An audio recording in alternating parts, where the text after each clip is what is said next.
Why was Zesh Shin, the woman who once fled from the Vermilion Bird Planet, able to shed her skin and become the stepmother of Yao Ji Shui's? Even her close personal guards were all ascendant-level experts. Unfortunately, because of the feud between Blood Ancestor and Wang Lin, Zesh Shin was implicated as well. In the end, her Tao of life and death was extinguished, her soul completely scattered. When Wang Lin sealed Yao Ji Shui, it signified that he had formed an irreconcilable enmity with the Blood Ancestor.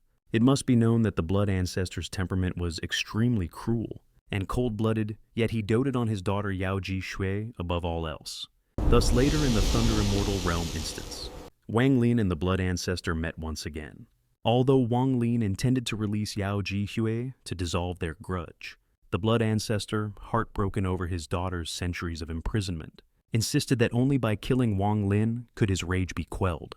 Seeing how overbearing the Blood Ancestor was, Wang Lin lured him into a separate space that he had prepared in advance, a place filled with powerful restrictions. This space used Yao Ji Shui's forbidden seal orb as bait, ensuring that the Blood Ancestor would definitely enter. At that moment, Wang Lin detonated the restrictions, completely trapping both father and daughter. In this enclosed space, the Blood Ancestor had no choice but to desperately protect Yao Ji Shui, allowing her to use the Blood Soul Pill to reincarnate in the land of monster spirits. Afterwards, the Blood Ancestor cast a secret art of the Yao clan, letting a wisp of his primordial spirit escape. However, the Blood Ancestor's state became extremely weakened. Understanding the principle of cutting weeds by the root, Wang Lin traced the remaining aura and found the crippled primordial spirit of the Blood Ancestor. Cornered with no way out, the Blood Ancestor made a ruthless decision. He split off half of his blood body and fused it into Wang Lin's clone. This blood body contained immense heaven and earth origin energy, the result of countless years of cultivation, unimaginably precious. Yet for a cultivator of the first step, absorbing such vast origin energy would inevitably cause the body to explode. Thus before long, Wang Lin's clone was overwhelmed by the tremendous origin energy and fell unconscious. At the same time, Wang Lin's ancient god true body awoke the instant his clone collapsed. The situation was dire. The link between his true body and clone was rapidly fading, signifying that the clone was on the brink of death. Therefore, to take revenge on the Blood Ancestor, Wang Lin resolved to annihilate the entire Blood Planet. At that moment, beneath a crimson sky that seemed dyed with blood, within Blood Planet, a world cursed by tens of thousands of vengeful souls, Zesh Shin sat cross-legged in the forbidden ground of the Blood Ancestor. The place was shrouded in darkness, scarlet mists surged endlessly, and streaks of blood-red light flickered like the eyes of ancient demon gods watching her every breath. Ever since she escaped from the Vermilion Bird Planet, Zesh Shin had believed her beauty enough to topple nations could grant her a place of refuge. She joined the Heavenly Water Palace on Five Elements Planet, a place praised as the purest holy land in the cultivation world. Yet her heart was never content. Blinded by greed and ambition, Zesh Shin schemed to steal the sacred treasure of the young palace master, and as a result, countless experts hunted her across the stars. Carrying resentment and fear, she fled desperately only to stumble into the domain of Blood Planet, a forbidden land even high-level cultivators avoided. The Blood Ancestor ruler of that world sensed a seductive and soul-stealing aura from her the moment they met.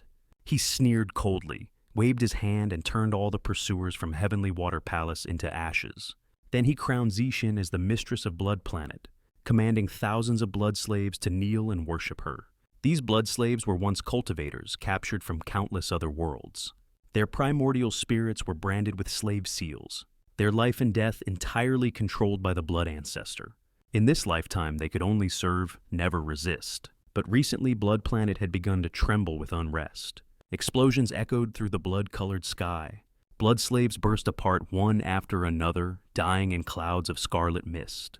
Zesh Shin shuddered. With the intuition of one who had long survived among schemes and death, she understood.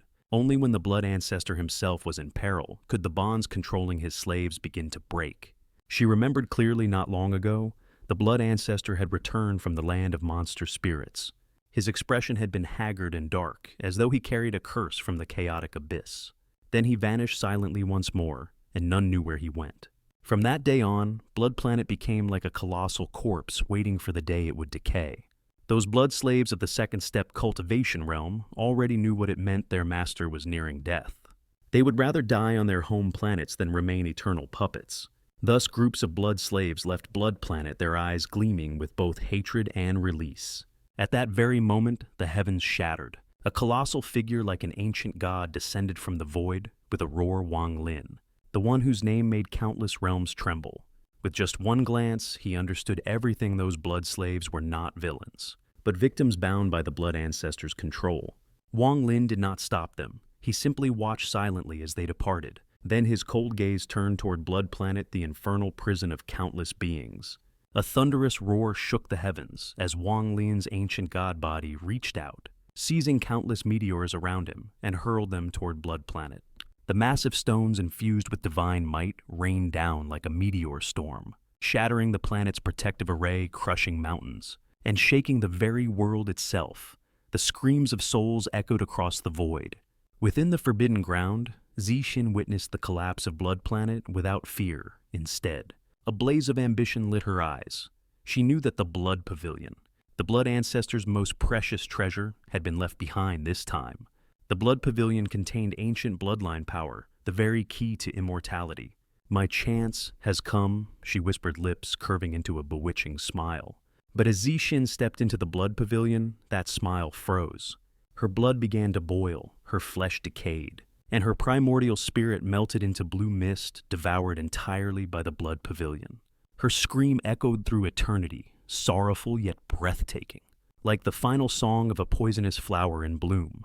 Wang Lin witnessed it all. His gaze remained impassive.